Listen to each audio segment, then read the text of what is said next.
woman of space, Dr. J.J. Hastings, Director of Sensorium Program, and all these other qualifications. Thank you for being here.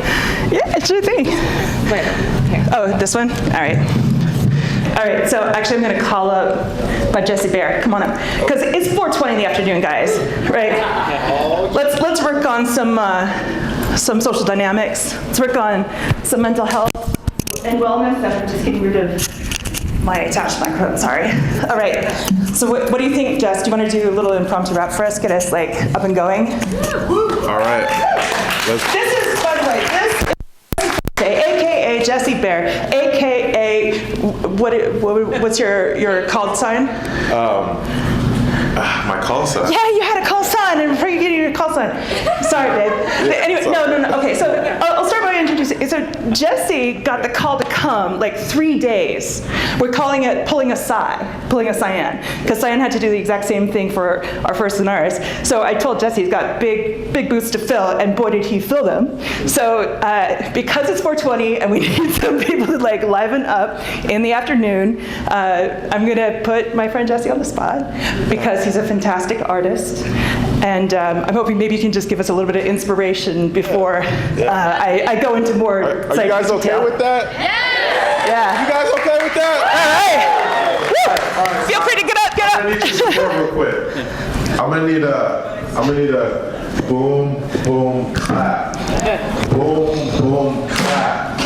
Boom, boom, clap. Everybody, boom, boom, clap. Okay, boom, boom, clap. Yeah, boom, boom, clap. Yeah, boom, boom, clap. Yeah, boom, boom, clap. Yeah. My name is Jesse, I'm a shepherd, yo, without the crown.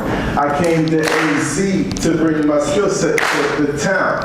When it comes to leadership, man, I hold it down. I'm talking character silence, yo, without a sound. But on another note, X factor like a motor in the motorboat. No need to coat. Mowing tractor didn't even bring a boat, even though seeds to my garden need to sow as the wind and the sea blow slow. If you want more, come see us tonight after dinner. It's gonna go down. Oh, wait. And first off, because I would take this moment every once in a while. Huge shout out to JJ. Would not even be here if it wasn't for JJ and the squad, So, Yeah. appreciate you. Baby just fair. So I needed that. I hope you guys enjoyed that. I definitely needed my Jesse wake up call. So I think the moral of this story is make sure you've got great crewmates, right? You need your squad. You need people that are going to keep you going, keep you positive, keep you inspired, keep you bouncing, but most importantly are going to remind you of your impact. So thank you, Jesse, so much for that impromptu wake-up call. So hi, I'm JJ. And yet, well, that might be a way that I introduce myself at an academic conference to you. I hope I'm just a crewmate and friend. And I'm going to present a bit on how I've been building and developing sort of what I'm doing in the space industry now with astronauts like Cyan and Inspiration 4, and now Blue and Axiom and Virgin, all these amazing other launch providers that are coming out, but it all started here. It's grassroots. I'm going to go back. Oh, sorry about that. So to start out, this is just showing us data of what exactly we've already intuitively started to experience this past year. Inspiration 4 led the way. It was the very first mission where we had gender parity. How's that blow your mind, right? You know what blows my mind? We still haven't had an all-female mission to space. Why? I've been trying. My friends know. I've been trying to organize an all-female mission, and people are like, oh, well, why? Is it because women are superior? I'm like, no, it's because we haven't had one yet. And it can't be, oh, it's an all-female space mission. No, it's just, for the first time ever in spaceflight history, we've had all-female crew. This is just to sort of show you the dynamic of changes since the start of spaceflight history. We started out with the military, right? We started out as a space race of military powers. As we went into civilian space, the demographic changed out of necessity for the mission. So as we've seen this change in demographic, including participation from different nations, we will see an increase in diversity in different ways, as I hope to see some of my tradespeople colleagues, some of my other allied professionals up in space. We are working in space. We need to carry out the work of Earth in space. So what I hope to kind of show you today is the development of what's now known as the standard omics measures for astronauts. That's the technical term. It's now funded by NASA. How's that for a beat? we started at the bottom, now we're here. Now we're funded by NASA and with recognition and support from TRIS, the Translational Research Institute of Space Health out of Baylor. Back up one. This is what blows my mind, right? You've seen, pretty young, fit, male, pilots, Air Force pilots, space adventurers up through here. And then we come to 2020, and we have a complete distortion of that spread. We've got everyone from Shatner and Wally Funk all the way down to the youngest ever people to have ever flied past the Kármán line. And we're only going to see this distribution start to even out as time goes on. I hope we have a K through 12 school that students can go fly up to. I hope New Shepard becomes something that we send our kids up on for a field trip. This has to come to a point where we start out with the cosmic perspective in life and then continue to grow out. So this is what started back in, say, like late 2018. It was after I did Lunaris with Sai. So came out of that experience at Lunaris going, I need more of this. How do I do more of this? How do I try and increase the impact? All this stuff that I've been hearing from all of my other amazing colleagues, we're all working towards the same thing, right? We're all trying to figure out how to increase impact and inferential power from what we're doing and playing around with and prototyping, and how do we really develop that? So what I'm hoping to do is show you a little bit of an anecdote, a case study of how this has helped me build SOMA. So back in 2018, when on the mission in Lunaris, came out just wanting more. Contacted Sai very first thing and said, Sai, I need to do another mission with you. What do you want? Let's go. So we were going to go back to Lunaris and do an all-female mission. Unfortunately, circumstances wouldn't allow us to for a whole bunch of other logistical reasons, but we ended up going back to Lunaris for later missions. But for the very first mission, we were the very first all-female Mars mission at high seas. And that was something that captivated the press. We had space.com cover it. It started planting that sort of seed of dialogue of, why does it matter that it's all female? Does it matter that it's all female? Why do we care? So this is the incredible crew of Sensoria M1. And at the time, we didn't know it was M1. It was just Sensoria, the Sensoria mission. So we had, and this is a powerhouse, my friends. This is a powerhouse. These are women that are leading the industry for the new commercial sector. We've got Mariah Hoffman, CEO of Star Harbor, Micaiah Eustace, kicking ass in the U.S. Air Force. Me. And then Ada Blachowicz. Ada is a senior scientist now at JPL. At the time, she had just finished her PhD, but is now kicking ass, trying to expand our capabilities in studying microbial life on some of these space stations. Aaron Bonilla, my vice commander, who basically organized the whole flippin' thing. We need doers, not just crazy ideators. We need doers. And I think that was the lesson that I learned from my colleague, was that I needed to step up and be more of a doer and support those who have their own ambitions in doing. And then, of course, our phenomenal Dr. Cyan Proctor. And I think we all know what happened to her, but my God, was she instrumental in getting us to high seas, back to, I think this was her first mission back at high seas after high seas 4, or 6, sorry. Sensoria M1 ended up turning into Sensoria M2, M3, M4, M5, and during the pandemic. People were choosing, rather to isolate at home, to instead fly across to Hawaii, fly out to Poland, to go through extra quarantine, extra, for their desire to pursue space as a profession and as a way of engaging with the space environment. So yeah, I love looking back at these smiling faces. This is the funny part, and this is where I'm going to hand out some of these stickers. I was joking with Aaron about this. I was trying to look up some of the images from our mission and ended up finding out you never know what's going to happen to some of the merch. Someone is selling a postcard from our first mission. This isn't our merch. This is just someone found a sticker and decided to start selling it. So maybe, Aaron, this is how we're going to start raising funds for the next missions. So with that, I'm happy to give it out for free. Or you can bank it and save it and maybe try and resell it. Thanks. And I still have more of these, so don't worry. Please take them home. Please enjoy them. Pass them around. Try and resell them on eBay if you want. As long as you're carrying out our sensorium mission, that's what makes us happy. So just kind of covering a few of the things that we did on M1. We've had incredible experiments come on from Honeybee, from artists who have come in, like Rochelle, like Brandy, who have come in to engage with the environment, acoustically, artistically, visually, exploring the space in new ways. So it's a multidisciplinary way of engaging with space exploration together. So we had the AeroCube. This was a commissioned, a sponsored research project from partners of mine in Australia. They flew their techs out, their engineer, their lead engineer. He flew out over the holidays to Hawaii from Australia, installed this for us, and we did sponsored research for them.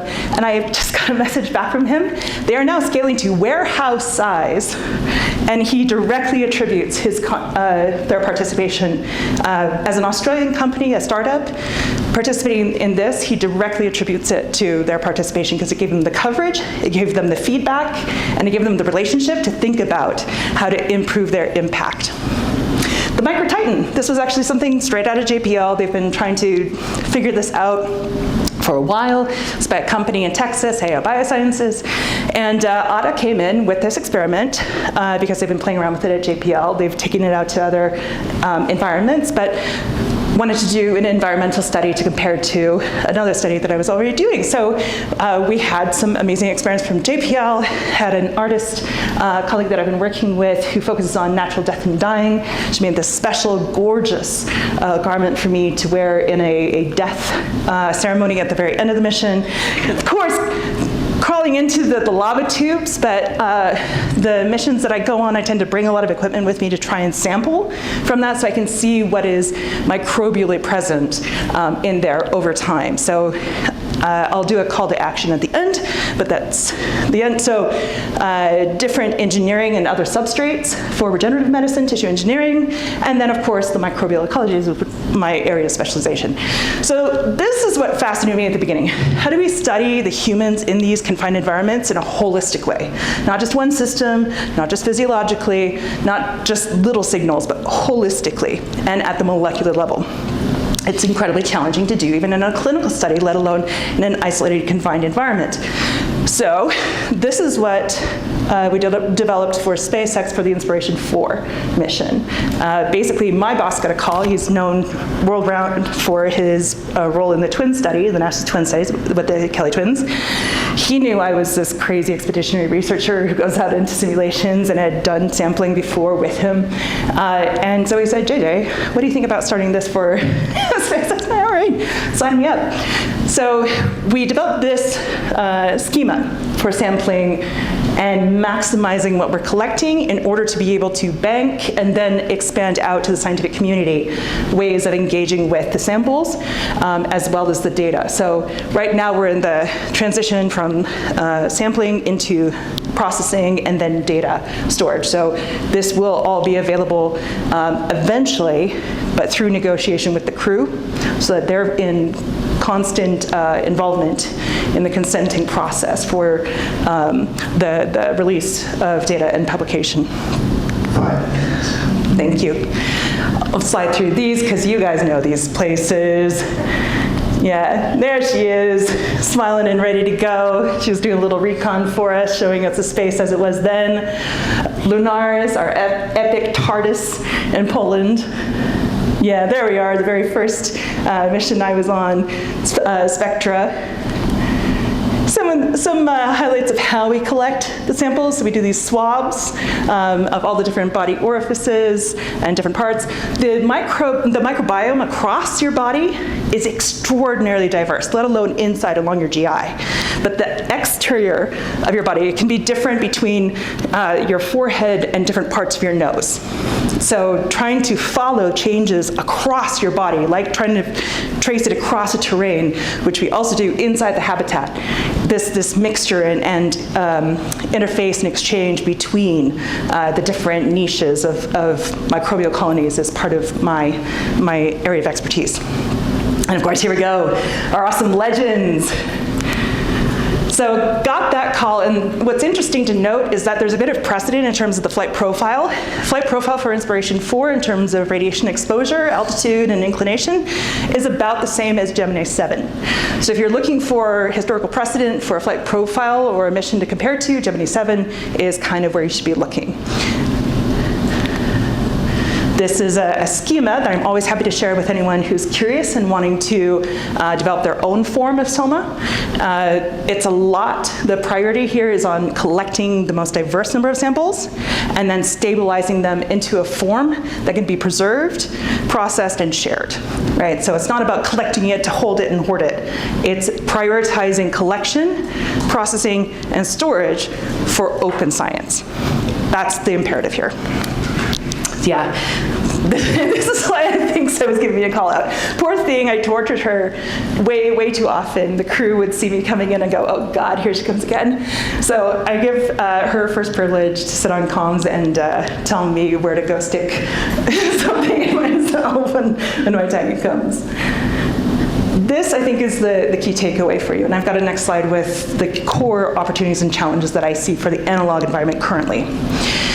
This is what we're looking at when we're talking about mission development for the commercial space sector.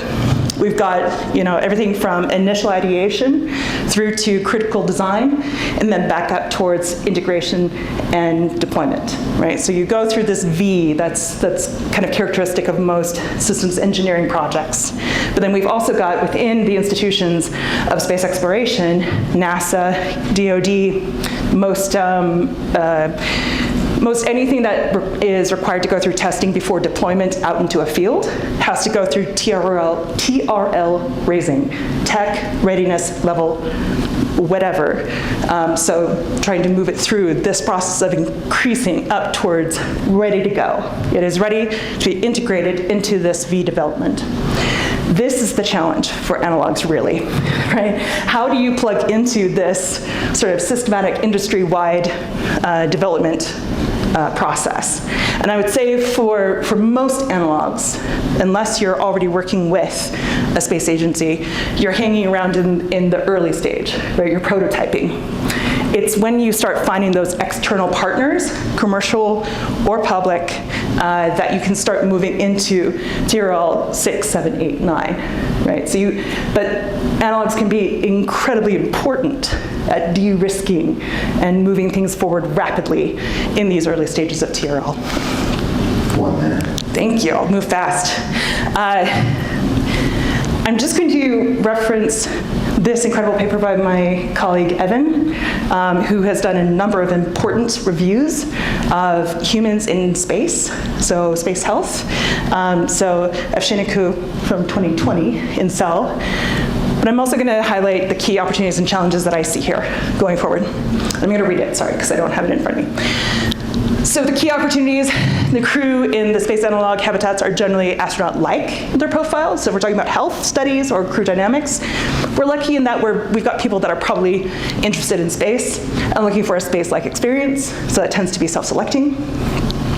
The cost per mission hour compared to something out in the field like Antarctica, something out in space, much lower. So de-risking in that way.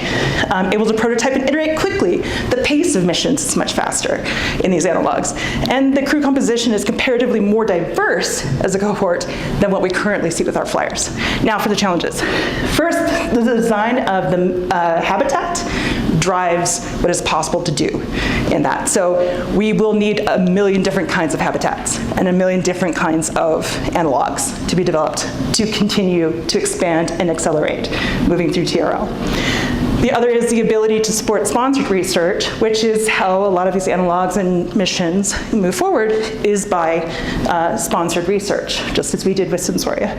So the location, your connection, your network is an important driver, right? You've got to be able to talk with the people that can give you the funds for that. The space, making sure it's suitable to carry out the deliverable, something that you can promise to actually deliver to the entity that's sponsoring the research, and the administrative and operational capacity to perform robust clinical research in my case. Do you have someone who is a trained physician that can do phlebotomy? Do you have a lab that's nearby that you can process the samples right away? These are limitations that we have to address if we want to do more of this kind of research. And then the direct cost to professional mission participants. We've all known this. You have to be able to take 2 weeks off at least. That's usually your only paid time off if you're American, and you have to negotiate that very carefully. You have to bank up those hours. If you have a family, you have to negotiate care. And then there's the cost of it, right? We all go back and forth. We all want all of our missions to be free to the public and be more inclusive. But there's a reality of the cost of operating it too. So these, I think, are the key challenges that we need to start chipping away at together in order to increase our overall impact in the analog environment. So with that, I'm going to go to questions and say, ad explorata, let's go and find the unknown.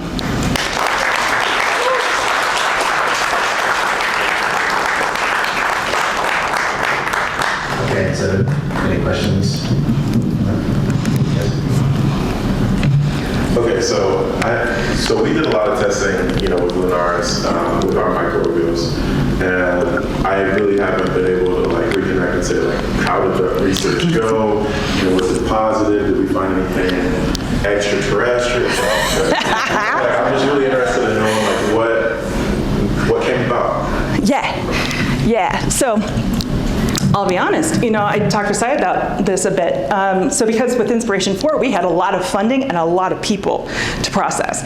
We're still processing all those samples just from I-4. It's taken, for example, the NASA Twin study, 5 to 8 years to get the samples processed all the way through to public dissemination. And even then, some of the data from Twin study isn't publicly available.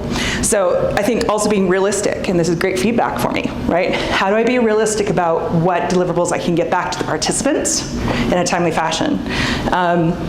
When it comes to biomedical studies, everyone's like, great, I can collect all sorts of stuff, and I love that. I'm happy to bank up all the samples I can, but understanding the cost of processing them for every sample, so for one of those swab samples, it's $100 just for the swab and the solution and all of that and the logistics to get the sample. It is $100,000 per plate to try and get that sequenced, and then the computational power and the hours for the technicians and the data analysts, right? So being realistic about what's possible to deliver and a good timeline for feedback and iteration, that's another challenge. So maybe I need to start hiring some people to train up and come work on the samples with me at Cornell. I think this is a new idea. What do you think? Yeah? Happy to do it. Let's do it. In your slide, I noticed it says the cost of per analog mission is cheaper than finding an implementation partner. As in actually sending to space, right? So, How does it work? Yeah. So say I'm someone who's got a new product, right? And I get a lot of people coming up saying, hey, I've got this thing, I want to send it along to your mission and check it out. I calculate the per crew hour and per mission hour cost. So I total it all up, just like every other launch provider, and then divide it up in terms of feasible crew hours and decide who I've got to assign that to. So when I'm talking about the cost effectiveness for, say, someone who's trying to test out a new product, it's much more cost effective for them to come to me in an analog environment than to go to an implementation partner like BioServe or NanoRacks and try and go through that process, assuming you're already advanced enough to raise that, because they'll take it. They'll take your money.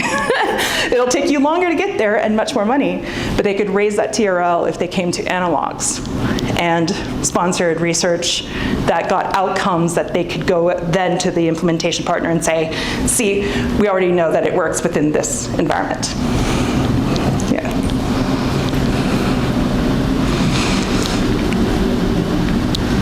Thank you. That was a really, really interesting presentation. I was curious when you were talking about getting kind of a continuous consent from the astronauts, because with human studies, they have to go through ethics approvals and all that jazz. So how do you actually get things approved if you don't know what you're going to do with the data yet? I'm very curious about that. Yeah, so that was a long process. That was all done initially through Cornell, and now, and then in a reliance agreement with SpaceX. And then starting later in the project, like right before launch, basically, we started negotiating with our new funding partner, Trish. So it's had to evolve, and it probably will continue to evolve, the IRB process, the review process, to make sure that there is enough oversight and review before we actually collect any samples. But when I say continuous consent, I mean going back to the crew, going back to SpaceX. When I'm thinking about talking about the results, you notice I didn't talk about any of the results that we have here. Before I say anything publicly about what we found, we go back to the crew and we say, okay, here's the opportunity for public dissemination of the results. Here's our message. Here are the results. What do you think? Do you sign off? And we give them time. Same thing with SpaceX. We make sure that they're A-okay with anything that we're going to talk about publicly to make sure it reflects well on them. They're not going to censor us. They've made it clear they don't censor us, but they, maybe prompt you a heads up a little bit, or be the first one to know before something is published. They also are co-authors on some of the publications. Yeah. Do you have any recommendations for resources to learn more about this topic and space medicine and the outcomes of the research that's related? So a lot of what I learned through doing, right? And then finding the next person who had the answer for me. So I was pretty much self-taught going into this. Space medicine is still really early. The NASA standard measures, not SOMA, but the NASA standard measures are very physiology focused and have not changed much over the past, 30 years. So what we're trying to do with SOMA is a sort of leap forward. So in terms of existing resources, there are a few textbooks out there, and while I love Jay Bucky and his textbook, I've had him sign it for me, and I want him to write a new one. There aren't that many formal resources out there other than publications and journals, which I'm always happy to share. By the way, hit me up, and I'm happy to share the text with you. There's a paywall that drives me nuts, but I'm happy to share any of these reviews so you can read through them, like the paper that I pointed out by my colleague. But that's really how I learned, was just reading a lot and then actually going into the environment and being able to say, assert my authority and say, no, actually, I tried that protocol. It didn't work in this environment, or I see this problem, irrespective of where I'm at. This is going to be an issue. Yeah. Learn by doing. I have time for maybe one quick question. Where am I? All right, that was awesome, JJ. I gave a talk a few weeks ago on using omics for astrobiology, and I had suddenly a dozen students reach out wanting to be involved in this research. Yeah. We had 60 interns join my company this summer, and a large number of them are working on omics research in astrobiology and Earth and space science. So there's a lot of interest right now from young people to get involved in just this kind of thing. How can we help get them to you? How can we help you to utilize this skill set that people around the world are craving for and be involved in this kind of research? What can the rest of us do to help move this forward for you? Thanks for the action call, Graham. One is very happy to take on anyone irrespective of background to come to my lab, right? I know that's in New York, but I'm going to be spending some time out in LA, so maybe we can figure something out in LA. All the people I work for are very supportive of opening up their labs. They're not by the consent forms, the same consent forms we use for the astronauts, we intentionally included in there analog missions and analog astronauts. So the consent form and the IRB approved all of this for analog missions. So happy to essentially deploy the study depending on what can be supported and to any mission. Thank you, JJ. This was Yeah. great.